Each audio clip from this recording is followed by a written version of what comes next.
Namaskar. You are requested to uh, public. You are requested to and welcome to the public global. And now you are requested to please like the program and subscribe the channel. Of course, you are also requested to share this video, this program to all of your friends so that a better understanding can be uh, earned by us, and your suggestion will certainly support our direction and our dimension, uh, especially the programs like this. So you are requested to please give your comments on this program.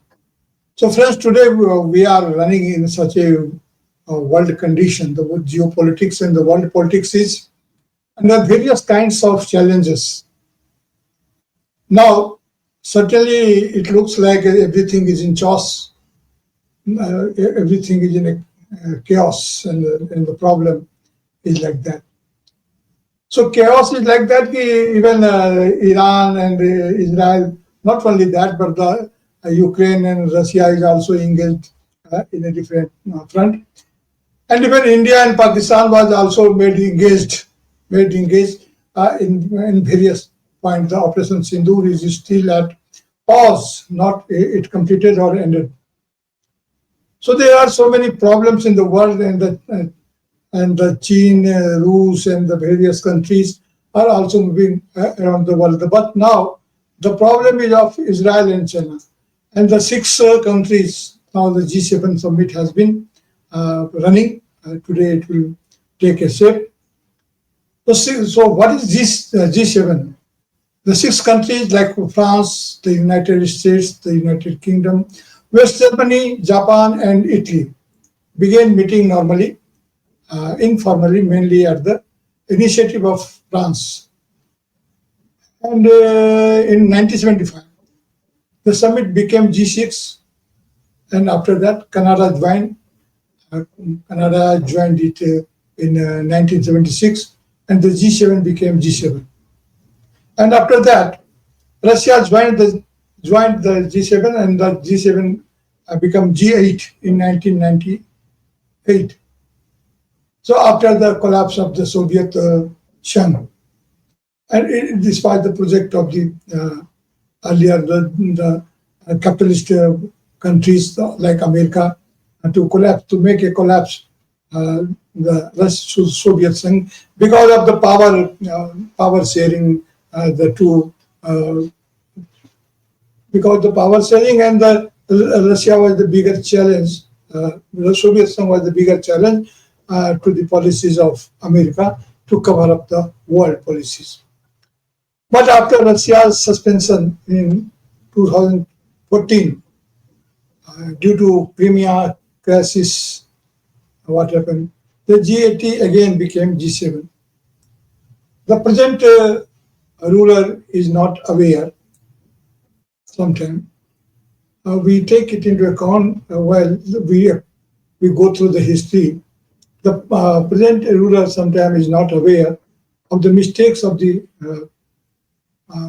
mistakes of themselves, of himself, but the mistakes of the previous rulers, as much as he looks aware of, but he is not in a position to count his own mistakes, which they are committing in present days. Now Donald Trump, the US president, Mr. Donald Trump, considers Russia's suspension in 2014 due to the Crimea crisis was a mistake of the then US president. We want to make G7 G8 by rejoining Russia, as he expressed his desire. After replying a question from the press gallery or from some other partner of the meeting, if China also joins, then what happened? Mr. Trump was also agreedly considered that yes, G9 can be formed, but India was there, but India's name is not neither in the 7 or nor in the 9. We shall see when comes to the 330 in our country. There are teen tera phrases there. So when teen tera will come, we don't know.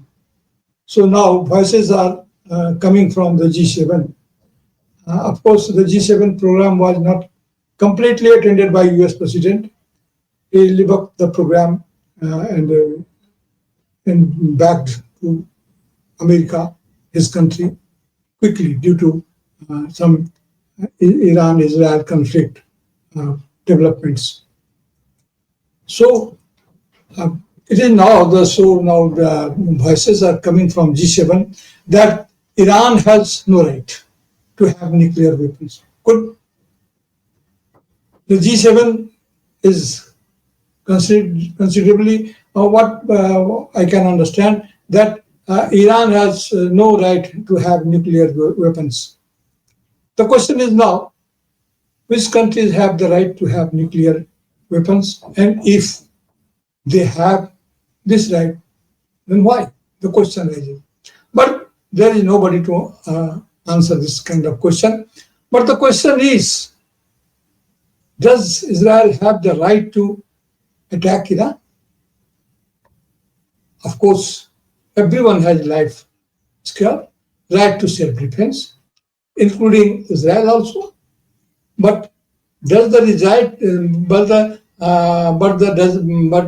does the right of self-defense give someone the right to become an aggressor to any so at any cost? What is the crux of Operation Rising Lion? It is not very difficult to understand. In Palestine, which came into its part after the fall of the Ottoman Empire by having Uganda and Argentina for national home for stateless Jews. Israel was established in 1948 according to the announcement of the British Foreign Secretary Arthur James Balfour, without any negotiation with the Arab peoples, with the Arabs. According to Theodore Herzl's plan, Palestine was marked as a country of the Jews. In 1896, Theodor Herzl's book, The Judean States, Jewish State, became the independent one. The Arab communities and some historians consider it to be a part of the imperialist policy, as it did not seek the consent of the local Arab population. Zionists, on the other hand, consider it an important step in Jewish self-determination. Israel has the right to be self-sufficient, not only self-defense, but also to encroach the name of the self-defense. What is the Iran's right? Nothing. Why are the Russia and China not understanding the open imperialist policies of the US and India? If you don't understand, then neither Russia can nor China will be able to get shape of Ukraine crisis, get solution to the resolution of the Ukraine crisis, nor will China have a Taiwan problem solved. In India, Arunachal Pradesh, with the understanding of China, they say the South Tibet for China's encroachment in Arunachal Pradesh, they are calling this South Tibet. Then what this country will do? It is difficult to say whether Russia and China are also having imperialist dreams. But the question remains today, if they are not facing the problem in the right direction. One of the indirect consequences of Herzl's plan is the enduring and complex Palestinian Israel conflict and war. And this conflict has once again become a highly complex and sensitive issue to for the world. So complex and sensitive that the world is clearly learning the threat of the next world war among this conflict. So it is a problem to understand. And nobody can say that he is not in a position to understand the problem of Iran and Israel is only the problem, the outcome of a few problems. This is a great problem when you are challenging the sovereignty of a country, and the peculiar situation is that the irony is like that the Palestinian has provided a national home for them, but now their policy is like that. If they are trying to ruin out the original inhabitant of the region in the name of the regional conflicts, the regional balancing. So now what is there? It is very difficult to understand for common people so what is actually going around. And now whoever be the winner of the conflict, but the people of the region and people of the country will necessarily be loser of this conflict, because when the country is seeking for a better human condition in the world after the development of the science and technology, but we are now facing such kind of problem which is making trouble to the humanity and the human civilization. So how we can understand even not only common people, but even in the diplomatic mind of the world is not in a position to analyze who is running whom, who is driving whom, whether United States is driving the Israel or Israel is driving the United States policies. Who is tail and who is head? It is very difficult to understand and to analyze for any people, even for diplomatic mind also. They are not in a position to do. So in the sense, see the problem of the Gaza, the Gaza Strips, and what is happening there. They have been able to win. They have able to make the whole situation, whole the population and the dwelling units in a collapse.